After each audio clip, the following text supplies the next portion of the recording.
观众朋友你好，我是吴国正，欢迎收看今日新历10月13公视台2台下晡新闻。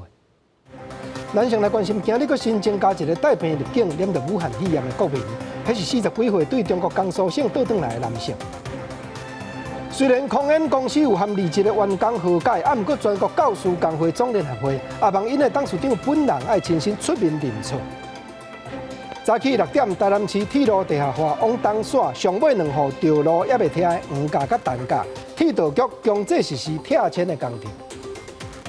观众朋友，咱先来看讲中央流行疫情指挥中心说明讲，如果新增加一个带病入境染着武汉肺炎的国民，迄是2月就去中国江苏省做头路，一个40几岁的男性，月初伊就已经有症头，毋过无伫江苏找先生，到11月回国才验出致病。目前病例总人数是530人，咱等下来听指挥中心曾仁祥发言人上盖新的说明。新增了1例的境外入的COVID-19 的病例，那是本国籍40多岁的男性，案530。那今年2月到中国江苏工作，10月11号返台。那入境的时候，因为有咳嗽、流鼻水跟鼻塞的症状，所以在机场做采检那也在今天确诊。那目前是住院隔离治疗那卫生单位已经掌握个案的同班机接触者17人，那其中10人是前后2排的座位旅客，那列为居家隔离的对象。另外7人为机组员，因为没有入境就是没有匡列之前咱有报讲空险集团这个出课本参考书的公司，董事长李万杰出国转来无假开，佮出门四界行。代志泄露因公司内部说互相猜疑是啥人暗中举报，佮了解一名员工无奈被迫离职。昨空险公司和当事人和解，发表声明回释的。不过全国教师工会总联合会是望讲李万杰董事长本人爱出面回释的认错才是。空险集团技术检举董事长的风波，自访甲女员工10日下昼达成和解协议，代志暂时告一段落。不过，全告总认为，声明对女员工甲社会回释的无诚意，也对空险认为学生员工袂当只听一方面的讲法，无都认同。康轩董事长，他绝对不是学生。那他是一个企业，竟然公司的高层还可以讲说张贴在那边，那个在电梯口这样子2天的一个整体的一个文字，他们是不知情的。全告总指出，董事长李万杰下令列出检举的人，若无果然受意，也是认同802条安怎会当搭伫电梯2天？声明回释的只是做表面。另外，空险面册官网，互真侪网友留言，甚至有家长直接写。拒绝买任何空险的产品，佮反倒来考试会当出版一本80自细汉开始的册。我们还是会呼吁这个康轩董座要出来面对他自己的问题，甚至如果他可以跟社会大众做个道歉然后跟这个学子们说其实这是一个不好的示范全国家长团体联名认为，李万杰哪会当亲自为违反地处检疫、员工技术被霸凌的代志出面说明，更加是正面的教材。另外，感谢家己底座也来观察。张教总再次表示，那李万杰今仔日也无出面回释咧，将会伫明仔公布初步底座行动。底座绝对未损害到学生完整的受教权。记者综合报道。来讲11月年尾特别到，秋冬天流行性感冒上高位，尤其今年还有武汉肺炎这阵变化，但各地方政府拢开始以公费给付，甲学生囡仔注意防射。桃园市政府阁加采买15000吨的药，连学校的教职人员也拢有通助参落去，加强预防学校内感冒消毒发生的情形。学生伫咧学校集中来注流感疫苗，桃园304间学校预计11月20前完成作业。英国学生注射率是达到8成，注射的人数达到20万人。桃园市今年入学学校注射的对象，头一届甲高级官高嘛纳入去名单内底。我们考虑到这个希望扩大这个群体的免疫力，所以我们让所有的教职员一起随班施打，所以市政府又用4款增购了15000剂。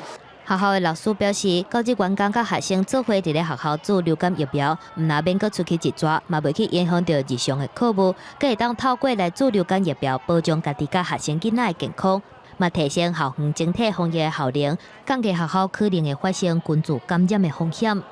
导师跟着学生一起打，我觉得很方便，因为往年我要自己找时间，然后要去外面的诊所。方便太多了，因为去外面还要挂号啊，然后还要排队啊，有可能还要安排自己的客户的问题。当年伫11月份开始到过当年3月份的秋冬季节是流感的高峰期，佮加上今年发生真严重的新冠疫情，全高中召开记者会公布，目前也有台南、基隆、新竹县市等等10个县市的政府，还未甲告诉来日起公费流感疫苗的注射对象，注重师生共同防疫，嘛注重随班来注疫苗。记者综合报道。来关心立法院的消息，早起国民党为着反对进口美国猪肉，继续伫咧立法院抗争，无爱互行政院苏贞昌院长上台报告。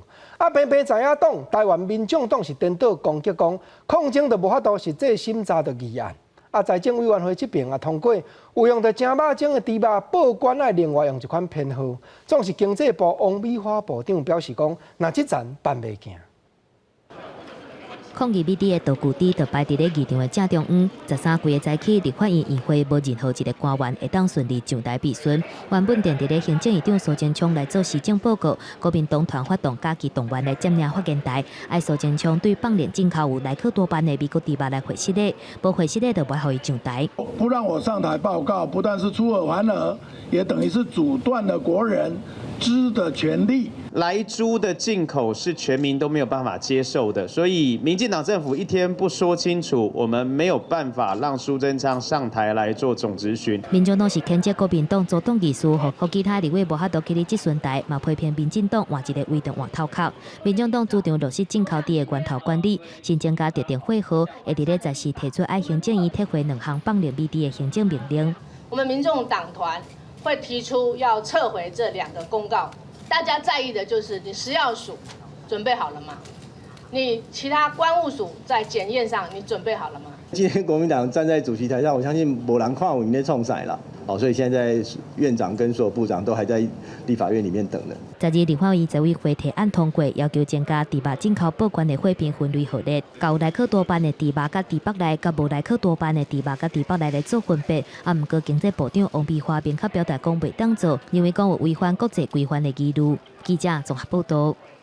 关心政治来讲，昨中国官方的中央电视台报出，民进党进前的倒英台主席身躯边一个助理，名叫郑武钦，过去要探证报纸间谍，去年4月已经落网。不过倒英台本人是讲，伊从来都无熟悉郑先生。行政院苏贞昌院长也批评中国，不时都用莫须有的罪名压人坐小食罪，作风实在真无大办。中国进前讲，查到几落百件台湾间谍情报机关窃闭的案件，中国官方媒体央视一直伫咧报道台谍案。昨日暗暝黄金时段节目指控台湾人郑武钦不担任前民进党主席倒英台助理，敢若是和国安局、军情局吸收，伫中国做间谍行为，并且收276万的情报经费。伫2019年4月去中国的时阵被逮捕。其实我是可以理解中国大陆政府的心情，因为没有一个国家能够容许有人在主张分裂国土，我是明白的。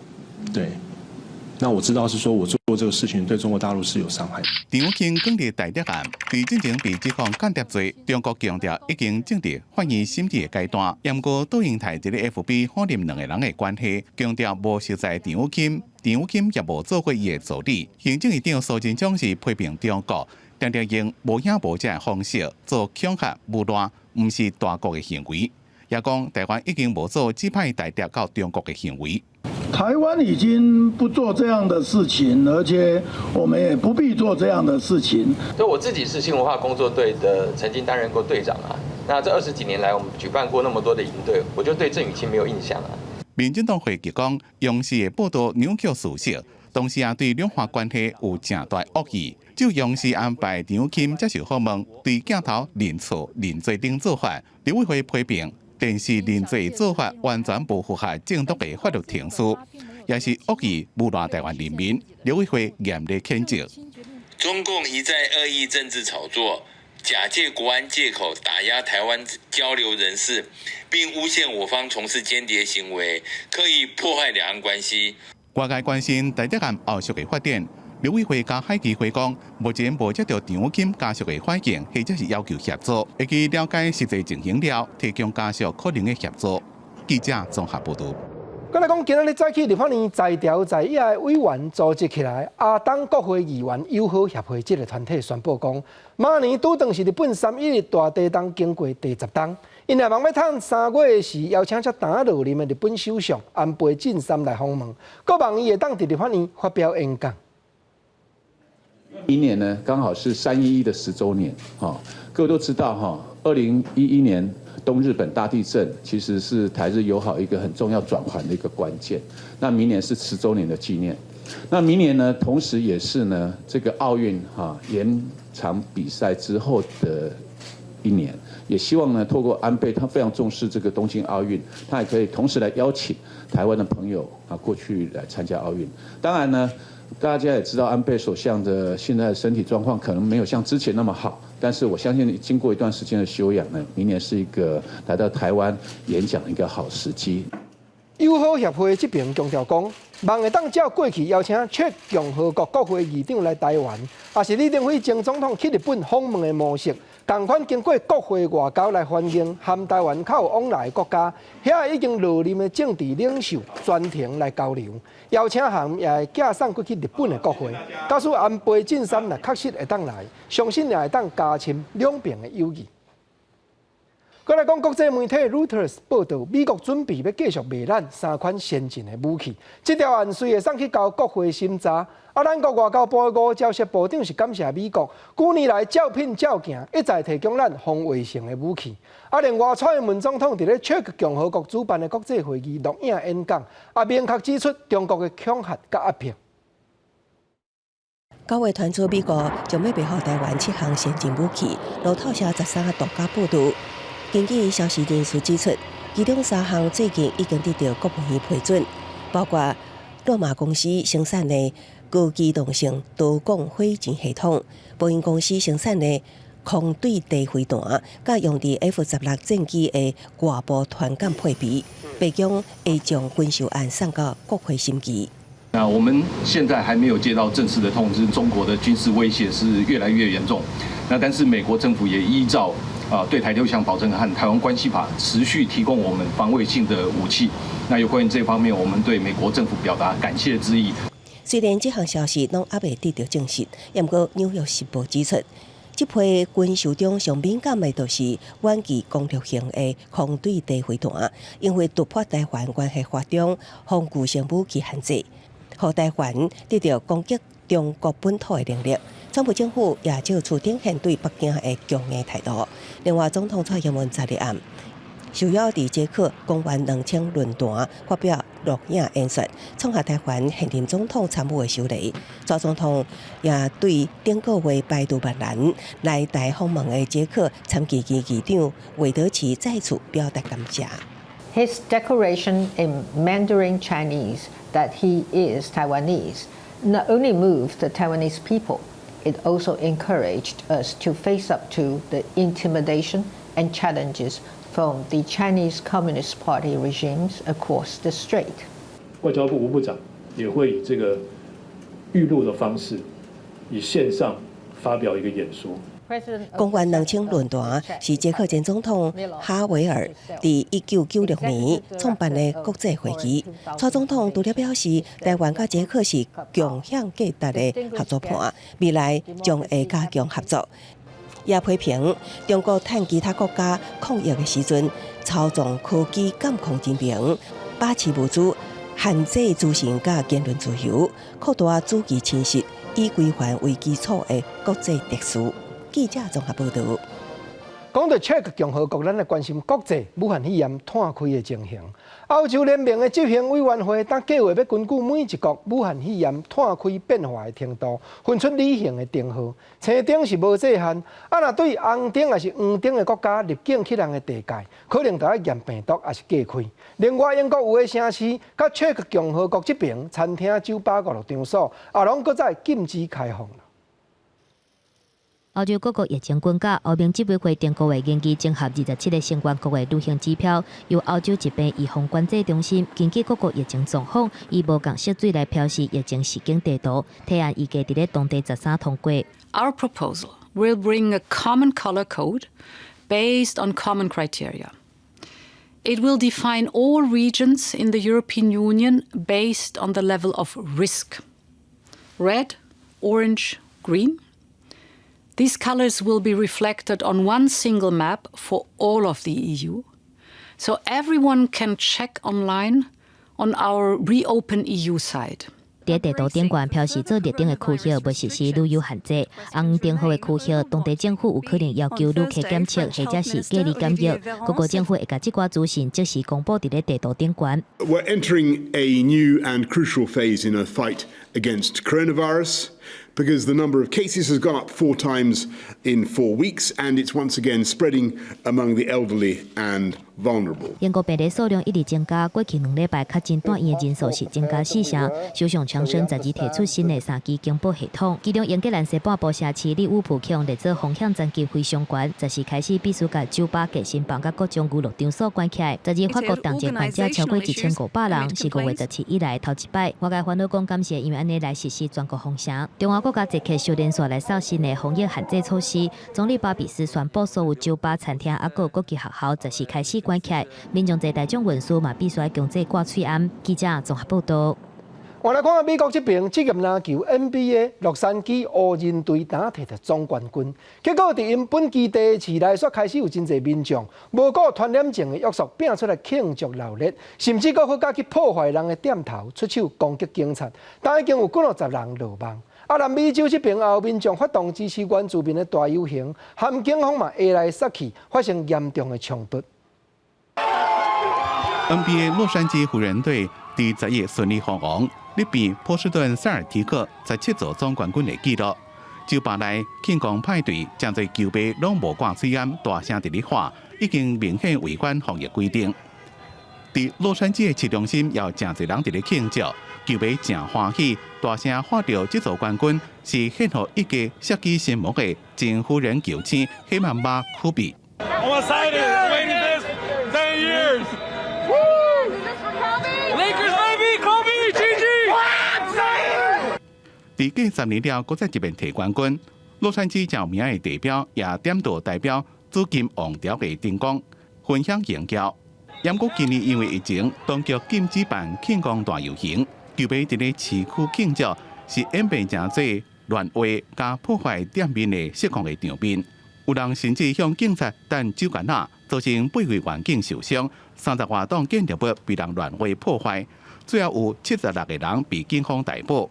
业者伫过灯工早起，一怪家己清理被破坏堵窗的窗仔门玻璃。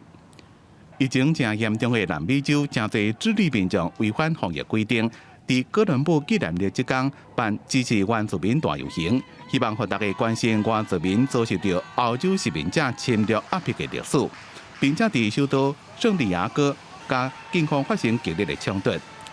另外，伫墨西哥，虽然哥伦布纪念日毋是法定假日，不过首都以维修为理由，提前甲一座哥伦布的铜像赶走。另外一座是围起来派警察保护，不过真侪民众要求当局甲铜像拆掉，甲警察发生冲突。Sí, no, pues por ahora creo que está un poco frustrado el plan, pero el plan era muy sencillo y era derribar esa estatua. 每年10月第2个礼拜日是哥伦布纪念日，纪念公元1492年这位意大利探险家发现美洲大陆。不过最近几年因为反殖民主义，真侪国家已经改制原住民日。玻利维亚首都拉巴斯当年赞助哥伦布探险的西曼拿伊莎贝拉一世女王的铜像，也伫纪念日即天，和民权团体打完抗议标语。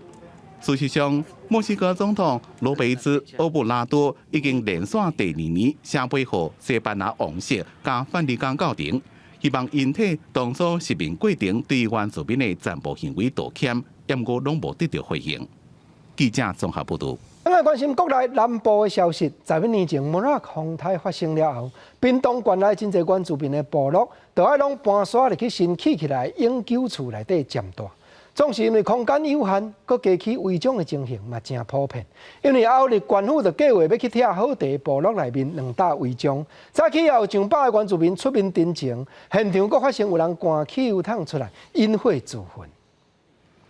目前所了解引火自焚的民众是好地部落内底一个姓卢的艺术家，今年71卡头。代志发生迄时，众人拢伫咧县府面前的大厅抗议，也无人注意讲伊单独伫咧人阵后壁点汽油自焚。目前虽然有紧急送屏东病院，买手阁转移对高雄中坑烧烫伤中心去，总是这当阵罗先生嘛也无法度脱离险境。咱搁来讲台南市铁路地下化往东线，上尾2号道路也未拆的黄架甲单架，昨透暗就有真侪民众去到现场要声援，阻挡铁道局的作业。早起6点时间到，拆迁的命令现场宣布了后，就对自救会会长陈志晓教授的厝体大声拆去。黄春香女士因到9点外，上尾一个住户也互人带离开，拆除的作业继续进行。真侪声援民众继续甲警方伫咧巷口对峙，抗议政府硬拆厝，双方发生激烈冲突。毋过伫咧较早进前，引起警方强制刚离开厝了，佮倒来现场继续抗议。而且就伫咧透早3点，警方甲来声援的民众，其实就已经发生一波真严重的烧下体，现场的火药味真重。到全林成为马蜂路，到全林成为马蜂路，南市府林成为马蜂路，南市府林成为马蜂路。台南铁路地下化东线案上尾2个控警户黄春香甲陈志晓，顶个月去交通部陈情，铁道局原本13番点要做回来拆2间厝，后来佫改做6点。毋过说咧，警方伫咧透早3点半左右开始封路，而且佫到铁轨尾，想要来强烈驱离，引起声援民众不满。台南市长黄伟提是针对这件代志表示，希望事件会当和平结束。当事人跟铁道局，跟台南市政府3方多一点沟通的机会。我们希望说这个事情没有办法100%圆满，但是也希望说能够求得大家都能够做最大的体谅。铁道局其实原本定在7月底就要小连续甲黄春香甲陈志晓的厝拆掉，毋过伫咧真侪届控证之下，黄春香落尾签署拆除同意书了后，铁路局才决定讲要完拆2个月。若是即马黄春香敢若希望讲会当甲楼梯保留落来，若是陈志晓是决定讲要甲厝关互政府，提出原址保留的诉求。他们已经决定把房子捐出来给政府，然后呢，他们希望房子未来可以进行公共艺术。怪手伫咧厝外口开始动工拆除，甲控证布条甲旗仔拢总拆落来。若是一个有挂民主堡垒的陈志晓的厝，嘛行向历史。替这张要9年外的蓝铁控证暂时拍一个句点。另外，黄春香的厝嘛，伫咧早起9点外带走上尾一个厝卡了后，进行后续的拆除作业。记者综合报道。原来讲台北市有主者业者计划专门要料理，互人欢呼送去厝内，也已经伫大安区一栋大楼的地下室租场所开始设30外间的灶卡，拢总130几粒瓦斯炉。结果煞毋是用中央厨房，也是厂房的名义申请许可。当有市议员就破壁，讲这就是咧闪法律旁，业者这边也暂时停止施工了。的记者，那等一下的话，他们可以在门口就是采访，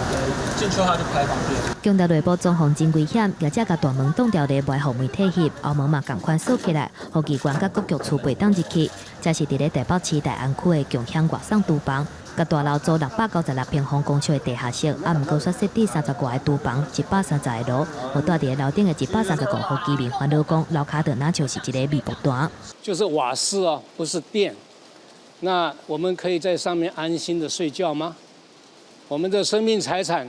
就在这个132个炉火上面。瓦斯管线爆炸的时候，我不晓得刚好有捷运通过的时候，那会有什么样的一个情况？地下室建造真侪小空间，而且佫有真侪瓦斯光线甲排油烟管，互民众来分租。台北市议员干事培质疑讲，未来这个231个厨房24小时营业，市府所有业者申请餐饮业的餐厅，毋是作业厂房，也是中央厨房，这对消防设备的需求完全无同，可能有公安问题。监管处局表示，也佫需要评估认定，因为英国并无这款的案例甲经验。所以这一块其实是有疑义的。那这部分我们也是一样会并同的请示中央，也在跟中央讨论中说，像这种新兴的行业，它到底应该是归属怎么样的营业项目？那我想可能在法令适用厘清之前啊，它虽然有拿到室内装修许可，那我们暂时我想应该是不会让它，我们现在是会管制它，不让它办竣工。各局处共同来现场会勘，针对建物公安、消防安检啊，个营业阳台来做认定，确认无问题了后，再核发相关许可。原本预计明年2月份营业的业者是表示，目前已经暂停施工，尊重调查。因为共享厨房算是新兴形态行业，相关法规甲规范明显无够，机关认为讲这款的个案会愈来愈多，中央甲地方应该做伙把关，才会当避免未来有更较侪微博单藏伫咧社区内底。记者综合报道。下晡上届新的消息，先来讲，因为透东北风和风台外围气流的影响，早起中央气象局针对台北、新北、基隆甲宜兰地区发布有的地头的变大雨、做大水的特报，总是雨水来翡翠水库后通补充袂少。啊，毋过苗栗以南同款是欠水原在，经济部王美花部长也提醒民众省水，明仔载也要开会研究对策了。大雨落袂停，因为东北风增强，加上南卡风台外围环流水汽影响，宜兰经过规暝大雨一直灌，部分地区积水，饮水的情况严重。气象局13早起继续针对北基甲宜兰地区发布局部大雨甲变雨特报。像是在宜花、还有基隆北海岸跟新北山区这些地方，造成比较持续性的一些降雨，并且不排除可能会有大雨或是豪雨的发生。根据气象局统计，自13透早环境到早起10点为止，全台累积雨量上侪是伫圆山测站，累积雨量达到144.5毫米。其他像宜兰、双连陂、甲瑞丰等地累积雨量也拢超过100毫米。虽然连日落雨，互北部翡翠水库入水800万吨，水位升悬1两公尺，不过毕竟只是区域性的落雨，对中南部地区影响有限。尤其台湾将要进入冬季的大水期，水情提早有警报。经济部长王美花呼吁民众爱省水。还没有到中南部、桃园以南都还是少，所以我们还是呼吁大家要省水啦。王美花表示，拜三中昼会召开跨部会的水情会议，另外敢是要减压降水，减压的范围伫倒位，等开完会了后，都会较明确。水利署强调，会议注重伫年底前稳定供应产业甲民生用水，并且讨论台中以北日期筹作，被采取什么款的应用措施。记者综合报道。顶日咱有报讲有3重客运的公车驶对人行道顶头去，造成民众死伤。当昨立法院交通委员会要求交通部2个月内爱在网络设一个系统，便若客运的业者违反公路法，也是汽车运输管理规则，都要公布名单。啊，有其他客运的业者是讲敢若公告，恐惊也无法度解决根本的问题。伫进前台北市内湖发生3零部客运弄入去人行道，造成1死1伤。经过调查是驾驶疲劳造成，罚40万。有立委调资料发现，其实3零部客运是累犯。伫过去5年来，伫咧国道客运部分违反公路法甲汽车运输业的管理规则，总共有131遍，被罚117万9千块。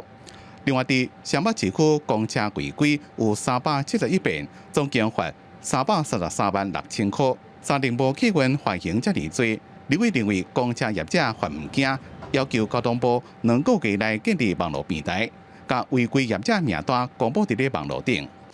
我觉得是可以的，让其实民众都是有知的权利，也可以让业者有心生警惕的部分。公告了又怎样呢？我时间到了，我就是要搭车出去，我不可能说我看到这辆车，我记下来车号，我不坐了。对此3零部客运正计调无愿意接受访问，不过私底下讲，尊重立委提案甲政府的规定，会努力提升客运行车的安全品质。其他的客运业者是讲，无任何一间业者愿意出代志，建立网络平台公布违规的业者，只可能达到公告的效果，无法度解决问题。业者没有一家愿意让你去公告，治标不治本，这样谈公职这一个。我觉得公部门每个月通通都在业者来检讨，这个我们持续都在做。招募不到实际，每天人不投入，所以工时的部分真的有它的难处。但是违规的情形有需要让民众知的权利。另外，立委也提出临时提案，要求公路总局重新检讨公路客运补助机制，针对违规累犯的业者建立会当把补助金提掉的办法。不要让业者提补助去立罚款。记者综合报道。关心中部的消息，来讲早起伫咧台中市开幕的台湾五金展，有400外间厂商出席参加。因为手工器具这款五金产业，主要就是集中伫咧台中彰化。但经过这回的展览，顶手的客户甲下手的厂商啦，互相配合的好，组织做五金工具零件的国家队，伫咧国际也愈有通广告出台湾制造的好名声。伫咧会场会当看到对台湾北中南来的五金产业有创新产品，嘛有专利技术。通信酒店的从业人员嘛来设会场来吸收上新的技术。我们自己台湾现在也慢慢的走向一个产品的一个精致化跟客制化。有时候要来看一下，那免得说到时候人家出了新的东西，我们又不晓得。工厂伫咧模仿的这间手工具业者，产品主要是外销去欧洲，年营业额是4亿外。这个汽车修理的工具有研发专利设计，伫咧疫情之下，虽然对产业造成冲击，不过好佳在有中台湾的手工具制造工具机一条龙的产业龙头，增加国际竞争力。尤其是2、3月那时候非常的恐怖，那现在其实客人有在慢慢的回笼的状况，手工具界大部分都是以台中为基准，那所以我们在所有的生产方面，从我们的制造、还有绘图、生产，全部都是一条龙。总共有400外间业者参加10月份伫咧台中的五金展，台湾金属产业链伫咧活动当中找商机，嘛找合作的同伴。不过业者指出，手工具甲金属零件过去一向拢无互注重，不过算是工业之宝。台湾伫咧世界排名5名以内，希望政府会当出面来整合，打造手工具的国家队。要拨一些经费跟计划，来提升台湾手工具变成一个国家队的一个领导地位。这样可以串联它的产业链。金属甲手工具的制作业者表示，国内对代工、加向研发甲做品牌，对过去家己一间公司拍拼，到即马一步一步整合作团体战，希望利用中台湾产业一条龙的优势，来打造出国际的竞争力。记者综合报道。咱话来讲，云林县斗南镇公所边有一笪水沟仔地，已经落落去超过5个月，到今还未修理复原。公所是讲，这算水利会管理的范围，也有通知对方几落摆咯。不过，龙田水利署斗南的监督站这边是表示，沟仔地过去就无经过申请，但已经有含土地所有权人谈合，设法要赶紧改善咯。来到斗南镇公所边的道路坎地，近期有不少民众向斗南公所反映，讲这个坎地已经办超过5个月，但一直拢无改善处理。头是无遮严重，到尾就放假呢哦，非常危险啊，需要改进啊。我嘛麻烦讲啊，即摆水利处吼，会使你水利会啦，会使你安尼赶紧来重视这个问题。斗南公所表示，经了解，这是龙田水利署、云林管理处、斗南工作站运出家地线，是为灌溉水沟使用，但公所已经坐解向工作站来反映，但一直还未来做改善。对此，云林管理处斗南工作站表示，这个沟管加起并无申请，目前等你含土地所有权人也尚处理中。我们的方式依照水利会的方式去做渠道，然后加盖。如果他们不肯的话，我们马上的动作就是用纽泽西护栏跟第一次一样围起来，做一个安全措施。斗南工作站表示，过去是倒一个单位来起沟管已经无法度来查证，但今年5月份，这个沟管已经办过一届。当时工作站已经用互人加强安全措施，但有民众持续停车在这，造成8月底办到更加严重。目前和土地所有权人达成共识进程，会搁来加强防护措施，避免民众经过这路段受到影响。记者为您报道。换来看，花莲县政府为着整治河川，已经有伫咧溪水出海的范围设南闸网也要当粪扫。经过一冬，确实也闻到上百栋形形色色的废弃物，尤其就是吉兰溪污染的情形上界严重。这是花莲吉兰溪出海口，官府水利科伫咧遮救闸网啊，逐工拢砸真侪粪扫，其中上侪是塑胶干仔甲玻璃干仔，上臭的是动物的尸体。工作人员虽然有挂水啊，也是想要吐，不过的民众也真头疼。粪扫就送油的，迄人较无公德心的，就撒来乌白蛋安尼啦。我们这个计划从今年元月初就开始执行到现在，预计执行到11月30号。那平均每周拦除的量大概有500公斤至1公吨。那美仑溪跟吉安溪是垃圾量最大宗的部分。县府讲，自去年开始，伫咧县府管理12条河川热点的所在，有装10万3本数。一年落来，河的本数有114栋，今年还未煞，就已经河上8栋。其中有真侪规地的本数，也有构资会当对查。我们可能会跟这个相关的单位，包含环保单位还有这个公所去做这个相关的破袋检查，希望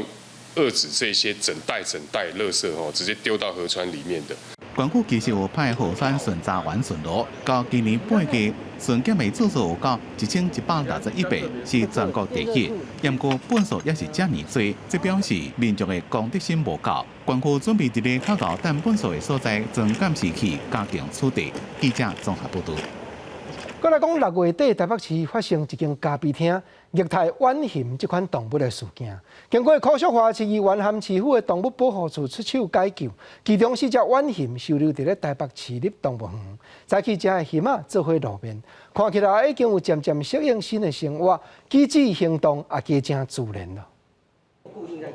只听到保育人员送是不来，2只浣熊马上有精神，赶紧冲过来。无阁像以早由消费者来饲，浣熊要食到糖甲水果，阁要设法用乌的。来到新厝会当4个巡，内底有鸡啊、蛇啊，生活环境更较多元。过去浣熊互关伫真细的空间，所产生一直细鳞拢顶刻板的行为，即马总算有改善。经过这1个多月的这个行为矫正之后，他的行为已经明显的比较自然化了，也不会说在白天过度的焦躁跟紧张，因为可能过去在宠物餐厅，他们是会一直的不断的在配合游客在做一些移动嘛，或游客喂食等等。今年6月底发生咖啡店头家虐待店内浣熊的代志，后来由台北市议员柯淑华甲北市动保处介入协助，4只浣熊互没收，最后送往动物园安置。虽然业者因为不当饲养，罚款45000块，不过4只浣熊送来动物园照顾，1个月至少要开1万块，最后煞变成市民来买单。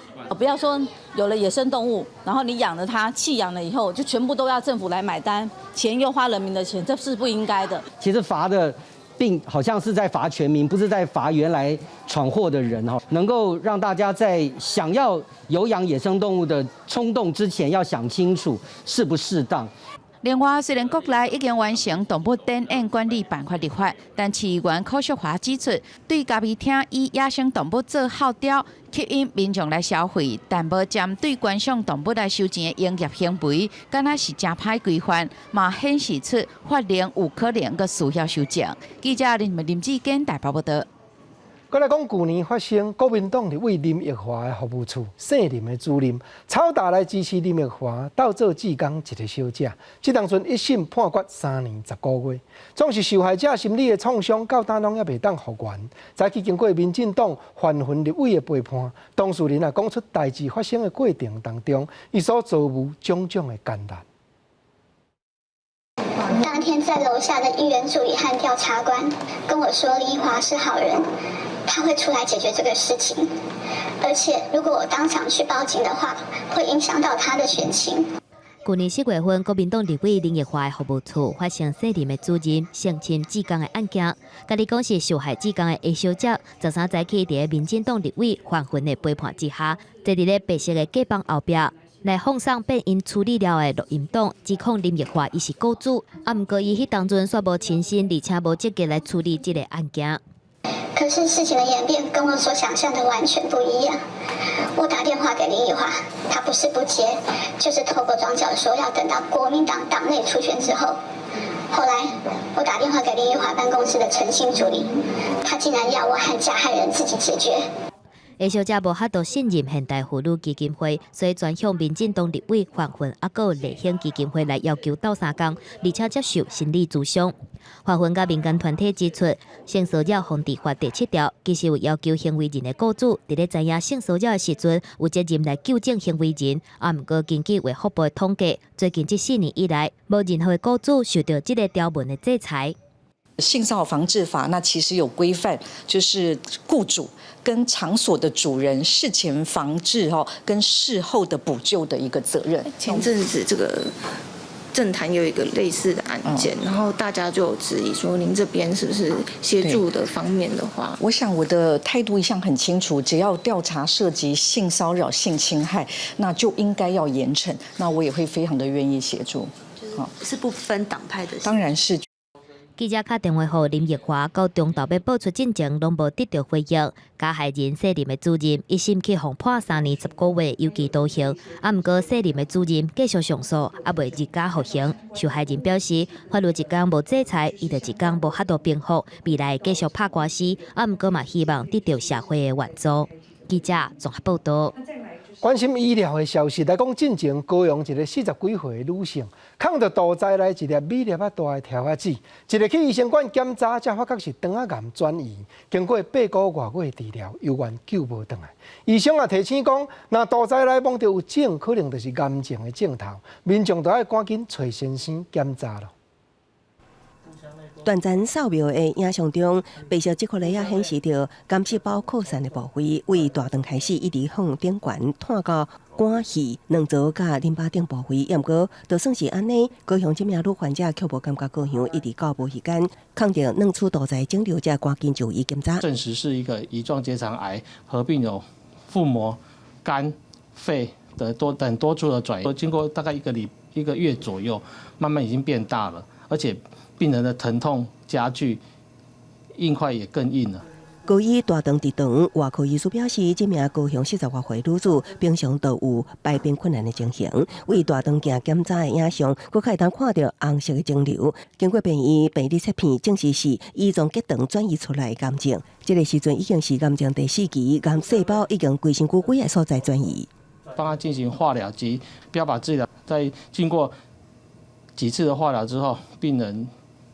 最後還是因為疾病的惡化，所以就去世了。國健署統計，咱國民眾當年大約有1萬多人得到大腸癌，超過5000人死亡。好在大腸癌早已發現，治好率懸，0到1期大腸癌，若講有妥善治療，存活率是達到90%以上。醫師提醒民眾，若講有發現家己排便次數習慣異常、大便形狀改變、色水出現、暗色穢便、不明原因、體重減輕等等，攏是大腸癌病看現象，要趕緊就醫檢查。記者綜合報道。過來講，這陣啊天氣變化無穩定，科技部國家災防科技中心，今嘛運用衛星觀測的技術，推出落雨小幫手的手機APP， 四邊10公里範圍內，倒位雨會落偌久，隨看隨知，通予災害預防的資訊發揮了，更較普遍化。想要看未來1點鐘的時間，所定的地區敢會落雨，甲手機 App 開開，半徑10公里以內範圍，什麼時陣會落雨，什麼時陣會停，雨量的資訊攏看得到。紅色的部分呢，就是這個技術提供的未來1個小時短延時的一個預估。浮期呢，它是在海面上做觀測。那根據國際的文獻來講呢，它可以提高6到10% 的這個準確度。今年呢，我們在梅雨季跟颱風季的時候，我們也做了一個測試。我們做校驗的方式去評估的話，我們也可以達到10% 的精準度。落雨小幫手 App 整合氣象局的氣象加防災雷達，也閣有中央大學甲台大研發的極低級雨量預報技術，配合舊年升空的6月7號，即馬逐工會當提供4000條以上的大氣隨時觀測資訊。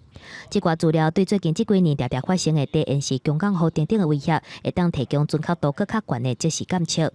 除了安尼以外，災防科技中心閣推出來官方考照，而且甲氣象局的雨量監測、水利署的飲水監測、內政部的地形資料，還閣有各部會的 CCTV 影像大串聯，將做災害真主網的公開資訊匯整。淹水的資料，包括火山的資料，包括了海浪的資料，都可以一清二楚啊。也許數據上你看得不是很清楚，你也可以從攝影機裡頭 CCTV 看到了現場即時的狀況啊。若是強降雨、土石流、風颱等等的天然災害來的時陣，民眾敢會當真緊地得到資訊，是維護生命財產安全的重點。政府相關單位下部會整合會當用的數據，希望會當提供予民眾甲防災人員更較濟掌握精準的管道，互生活更較利便，降低災害風險。記者綜合報道。科技先進確實對萬項都真有幫助。來講，台東關東山公司為咗推動科技飼蝦仔的新技術，今年開始運用遙控無人唱水船，落去飼白蝦和斑節蝦。其中白蝦已經銷落市面，上較歹飼的斑節蝦，因為無人唱水船固定佇咧觀察，蝦仔嘛大了，真勇敢。操作遥控唱水艇唱到海水饲虾池，这一池是勇士南路相关的板仔虾，也就是俗称的明虾。透过唱水艇的摄影机，会当伫无干了虾仔仔的情况，较会当观察因的成长状况，甲藻类敢是发了伤歹，也会当记录水质变化，作为饲虾环境改善的依据。人有时候下去观察的话，会因为挤压迫到他们，有时候紧张，他们就会抽筋。这是台东县农产公司推广白虾甲板仔虾的勇士池，因为饲虾受到各种环境因素的挑战，较无好饲。不过透过遥控唱水艇的水下实景观察，建立科学大数据，克服勇士的问题，成功饲好虾。所以包括水质的氧化还原、溶氧、盐度、温度、pH 值，这设备我们都有了。那我们把它做好一个大数据之后，把大家共同努力。张志明讲，虾类水产的介绍馆用科技勇士是未来趋势，台东各有好的海水水质，运用科技的工具，除了提高产量甲品质，也会当互伫外地少年人返乡工作。记者综合报道。咱原来讲嘉义县是全国鱼仔出上介济的县市，今年因为雨水少，佮无风台，鱼仔的产量佮品质拢袂歹。特别是番路乡推广宣传真拍拼，嘛望五路的民众去行脚到佚佗，顺续交关好食、好气味的鱼仔。红记义佮把店的鱼仔吸引消费者来交关。嘉义县番路乡的鱼仔正着时，而且今年雨水较少，品质袂歹。赞啊！赞啊！我食普通甜的啦，都会下啦，无有较甜的啦。今年的柿子也很好，都没有风灾的影响，对，很漂亮又好吃。嘉义县鱼仔生产量共要630公顷，今年的产量有6000吨，产值有1亿5000万左右。每当10月鱼仔大出，其中番路乡就超过4600吨。今天买气不错啊，因为天气很好，所以上来的游客也蛮多的。我们的地理环境来讲的话，是北纬23度半，这个日夜温差大，造就我们的这个柿子甜度非常的好高。顶礼拜拄着国庆连续假期，县政府甲番路乡公所举办鱼仔推广活动，吸引真侪民众。乡公所就表示，鱼仔营养价值高，而且今年价钱嘛袂歹，欢迎民众到番路佚佗，顺续来交关。记者林伟霆嘉义报道。咱来讲恒春半岛，有人讲是月琴的故乡。确实，恒春遮有真侪国校，拢已经开始咧教学生弹月琴、唱民谣。唔有学校的老师热心咧推动，阁有高雄打狗乱歌团这个艺术团体的成员，嘛长期踮遮陪伴囡仔，做伙学，做伙求进步。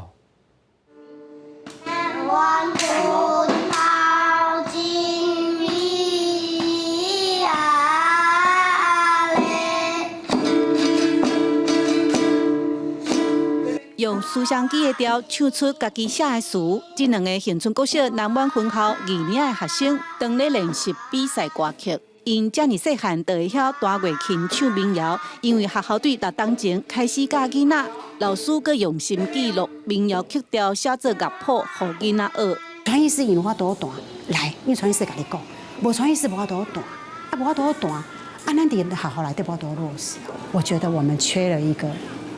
传艺师跟小朋友之间的桥梁，那个桥梁我需要有谱。吴老师原本是台语老师，为着教囡仔，家己嘛学弹月琴。不过上困难的代志是，甲团艺师唱的歌谣写做乐谱。另外，伊嘛会教囡仔用台语写词。我有东西可以留下来，以后我不管是谁带，我可能因为我们总是会退休嘛。唔拿传统民谣、甲月琴、甲定头结合，学生哪表演哪耍，大家拢足欢喜。民谣文化慢慢啊伫恒春国小正经生团。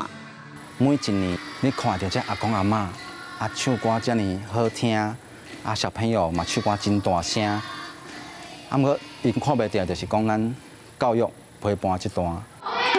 跑太远了啦，瑞斗西可以啦，对，来了，来。打狗南歌团成员最近拍这支影片，记录恒春地区的国小，加在有这顶老师做伙传承民谣文化。小你去车的，有的老师伊是可能刚来会晓教台语、讲台语，袂晓弹。有老师是教拍电脑的，一个拍电脑的老师哪来教这？你会讲因愿意开家己休困的时间去学，然后慢慢啊，一字一字慢慢啊教因仔教。因仔咧当徛伫舞台时阵，你会看到伊个足自信的迄面。打狗南瓜团长期伫个恒春批判，看到老师遮认真拍拼，大家都唔通互遮尔水的在地民谣无去。记者陈亚军、赖伟做屏东报道。关心世界新色的消息，2003年底拍入去火星的轨道，这个火星特快车号的探测器，顶日踮火星的上界南边，找到3笪有可能是地下咸水湖的范围。这样发觉对找找可能存在伫咧火星顶头的微生物，量必有真大的帮助。火星特快车号探测器顶头的地表下加电离层声响先进雷达。英文缩写 MARSIS 会当用无线电波探过火星地表的冰波，质量并无下卡的地形结构。I dati sono quelli ottenuti appunto dal radar MARSIS per via di questa sua peculiarità di riuscire a penetrare nella sottosuperficie. 这毋是新发明的科技，因为伫地球顶若要测量地质结构、有质地动，拢是这种技术甲设备。2018年 ，MARSIS 雷达伫火星南极附近发现直径60公里的冰雾，伫冰雾下侦测到跨度20公里的咸水湖。伫上新发现的3个咸水湖，跨度差不多是第一个一半，分别离第一个咸水湖19公里左右。Noi siamo più che soddisfatti e pensiamo che la scoperta del 2018 abbia aperto una strada che con questa nuova scoperta diventa una pietra miliare per quanto riguarda la conoscenza di Marte. 科学家认为，这几个地下咸水湖这么晚，除了表示以后还有可能发现更较侪咸水湖，也代表这个所在有真侪咸水湖。理论上，这种环境就可能有利极端微生物的进化。这寡微生物会当抵抗高压、高温、严寒，也个强酸的环境，才有可能存活伫咧这卖火星。研究人员讲，火星可能不过敢若地球早期的环境，包括相对温和的气候、高密度的大气层、甲流动的水，互微生物会当生存。不过，这拢是理论，以这卖科技要摕到样本来证实，也个困难。就像欧洲太空总署的火星探测计划内面，要用钻探机摕火星地表石头的样本，再转来地球研究，不过深度上侪2公尺。MARSIS 发现的几个地下咸水湖，离火星地表有1500公尺深。所以，若要摕到样本，证实咸水湖是完全结冰，或者是当流动，也个内面深受微生物，也个等待科学家的努力。记者综合报道。落雨天气温悬低，咱来看各地头详细资料。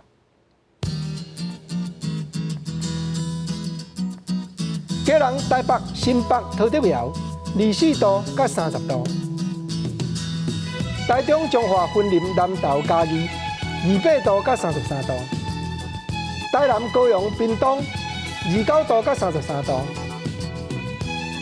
宜兰、花莲、台东25度到32度。金马、澎湖22度到28度。感谢你收看《公视台语台下晡新闻》，我是郭国晶。明仔下晡3点咱再会，多谢你。